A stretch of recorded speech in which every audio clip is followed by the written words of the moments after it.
आज के वीडियो में हम लोग ट्रिग्नोमेट्री का एक बहुत ही अच्छा क्वेश्चन देखने जा रहे हैं जो हो सकता है 2027 में आपको पेपर में देखने को मिल जाए। तो हमें क्या गिवन है, 1 प्लस साइन स्क्वायर थीटा को इक्वल है 3 साइन थीटा कॉस थीटा के, और हमें tan theta equal to 1 proof करना है and tan theta equal to 1/2 proof करना है। सबसे पहला चीज़ जो एक्सप्रेशन हमें दिया है 1 plus sine square theta is equal to 3 sine theta cos theta, उसको देखेंगे सबसे पहले तो, ठीक है। उसके बाद प्रूफ में हम लोग को टेन थीटा में जाना है, तो हम लोग सोचेंगे कि टेन थीटा में कैसे जा सकते हैं। तो जब भी टेन थीटा में जाना रहता तो डिवाइड का सहारा लेते हैं हम लोग, तो इस क्वेश्चन में भी डिवाइड का सहारा लेंगे, ठीक है। जैसे यहाँ पे 1 था ना, तो क्या हो जाएगा 1 कॉस स्क्वायर थीटा। उसी तरीके से यहाँ साइन स्क्वायर थीटा था, तो यहाँ क्या हो जाएगा sign square theta by cos square theta. समझ में आ रहा है लेफ्ट हैंड साइड। और राइट हैंड साइड में क्या होगा, यहाँ पे 3 साइन थीटा कॉस थीटा दिया हुआ है, तो एक बार कॉस थीटा कट जाएगा, यानी अभी यहाँ पे अभी भी एक कॉस स्क्वायर थीटा बचा हुआ है, ध्यान दीजिएगा आप लोग, ठीक है।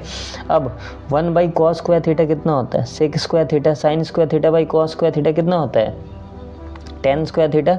और यहाँ पे एक साइन थीटा बचा है और यहाँ पे एक कॉस थीटा बचा है, तो क्या हो जाएगा 3 टेन थीटा। ओके, अब जब हम लोग प्रूविंग को देखते हैं तो हम लोग को पता चलता है कि टेन थीटा में हम लोग को प्रूव करना है। तो जब टेन थीटा में प्रूव करना है तो यहाँ पे सेक स्क्वायर थीटा का कोई फ़ायदा तो है नहीं, सेक स्क्वायर थीटा को यहाँ पे रखने से कोई फ़ायदा तो होने वाला नहीं। अब हम लोग जानते हैं एक आइडेंटिटी सेक स्क्वायर थीटा का, कि सेक स्क्वायर थीटा इक्वल होता है 1 प्लस टेन स्क्वायर थीटा के। तो हम लोग क्या करेंगे, सेक स्क्वायर थीटा के जगह पे 1 प्लस टेन स्क्वायर थीटा को लिख देंगे, ठीक है। और इधर में टेन स्क्वायर थीटा है, सही है, और इधर 3 टेन थीटा 3 टेन थीटा, तो इन लोगों में कोई अंतर नहीं हो रहा। अब ना क्वाड्रेटिक इक्वेशन बनाएंगे, ठीक है। जब हम लोग क्वाड्रेटिक इक्वेशन या फैक्टराइजेशन में हम लोग मिडिल टर्म स्प्लिट नहीं करते थे, वही वाला हम लोग बनाएंगे, उसी फॉर्म में इसको लेकर आएंगे, ठीक है। तो यहाँ पे टेन स्क्वायर थीटा क्या हो जाएगा 2 ten square theta, 3 tan theta क्या हो जाएगा LHS में आ जाएगा यहाँ, तो माइनस हो जाएगा। बात समझ में आ रहा है सबको। और यहाँ पे +1 था तो +1। अब ये ना एक नॉर्मल क्वेश्चन की तरह हो गया है। जैसे अगर मैं तुमसे पूछता 2x square minus 3x plus 1 को फैक्टराइज करो मिडिल टर्म स्प्लिट से, तो तुम क्या करते,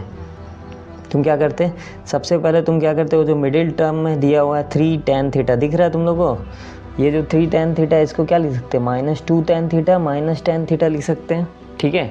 उसके बाद क्या करेंगे, पहले दो फैक्टर से हम लोग 2 टेन थीटा कॉमन ले सकते हैं। जब 2 टेन थीटा कॉमन ले लेंगे तो पहला वाला तो यहाँ टेन स्क्वायर थीटा था, तो एक टेन थीटा बचेगा, और यहाँ भी टेन थीटा था 1 बच जाएगा, ठीक है। और इधर में आगे दो ठो जो एक्सप्रेशन दिख रहा है -10 थीटा +1, इसमें कुछ और तो कॉमन जा नहीं रहा, लेकिन -1 कॉमन हम लोग ले सकते हैं, तो क्या बचेगा 10 थीटा -1, ठीक है। अब अगर ध्यान से हम लोग देखें तो 10 थीटा -1 दोनों में क्या हो जा रहा है, कॉमन हो जा रहा है। दोनों में क्या है, कॉमन है 10 थीटा -1। देखो यहाँ पे 10 थीटा -1 10 थीटा माइनस कॉमन है, तो उसको क्या करेंगे, कॉमन ले लेंगे। यहाँ पे दिख रहा है सबको, ठीक है। उसके बाद 2 टेन थीटा -1 बचेगा, तो उसको भी हम लोग बगल में लिख देंगे। अब दो चीज़ का प्रोडक्ट क्या है, 0 है, यानी a = 0 और b = 0। तो यहाँ पे टेन थीटा = 0 होगा, तो टेन थीटा का वैल्यू क्या आएगा 1।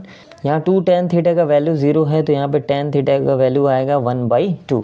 ट्रिग्नोमेट्री का कोई भी क्वेश्चन आ जाए, आपको इसी तरीके से सोचना है और उसको सॉल्व करना है। पहले देख लीजिए, प्रूफ को बार बार देखते रहिए, ताकि आपको पता चले कि उसमें कैसे करना है और क्या मुझे लाना है लास्ट में जाके।